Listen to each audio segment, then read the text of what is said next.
Hey Alex, and hello Internet. I'm going to vlog here about a trip I took. I went to Spain last summer to attend an intensive language program in Spanish. I wound up in Salamanca, where I both fell in love and had a pretty miserable time. My days mostly consisted of me wandering the city on my own and trying to learn something in the 3 hours I spent in class. Most of the Spanish there was too hard for me to understand in speech, but too simple to challenge me on paper. I didn't know any tenses going in, so after 3 years of Spanish classes, I still couldn't speak in the past tense, which, by the way, is pretty darn pathetic. Nonetheless, I did see some beautiful sights and definitely feel as if I had a cultural experience.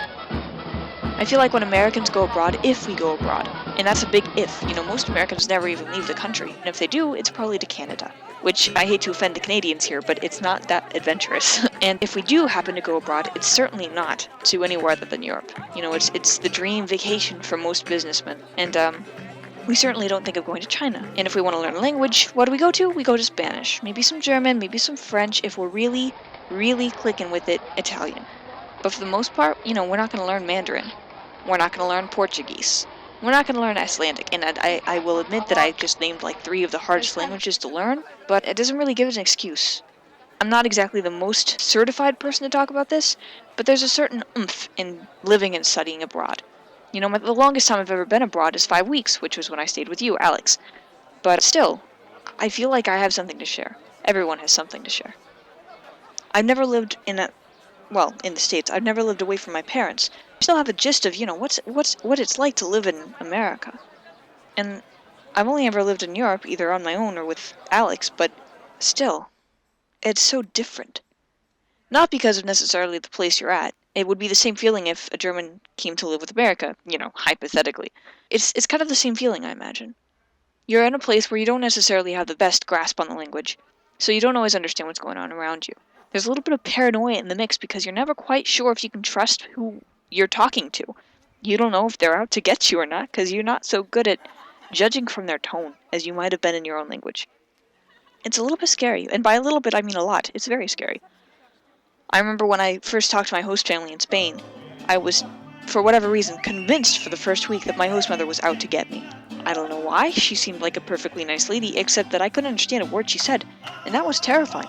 My first week I had a roommate from Paris who was pretty fluent in both English and Spanish, as well as, of course, French. She would translate for me some of the things that my host mother would tell me, and I would be like, there's no way she just said that.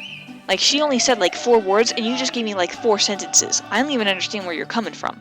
And so after that, of course, I distrusted her as well, which, looking back, was not the safest thing I probably could have done. They both knew the city a lot better than I did. The same concept applies to the police, which is, again, unfortunate. You tend to, you distrust pretty much everyone with authority around you. Not because you think they're out to get you. Okay, yeah, because you think they're out to get you. You can't understand what they're telling you, you don't understand what they want from you, you don't know if there's some sort of law in whatever country you're in that prohibits whatever you're doing, and there's really no way to find out, because you don't speak the language. Of course, I'm sure this would be much lessened if I had been better at Spanish or at German when I was staying with Alex. Even there was a little bit of that paranoia even when I was living with you, because, I don't know. It was like, for some reason, your maid was scary. Your mom was scary. Your brother was scary. And it didn't make any sense. And of course, I'm sure they're watching this right now and saying, we were scary? But I was. It was terrifying to me. Which made no logical sense. And I recognize that then and now. But it's still something that you have to wrap your head around when you're living abroad. That's about as much experience as I have. Of course, I've done some other things abroad, but you don't really need to hear all my stories. I hope I helped you in some way, or at least held your interest. See you next time.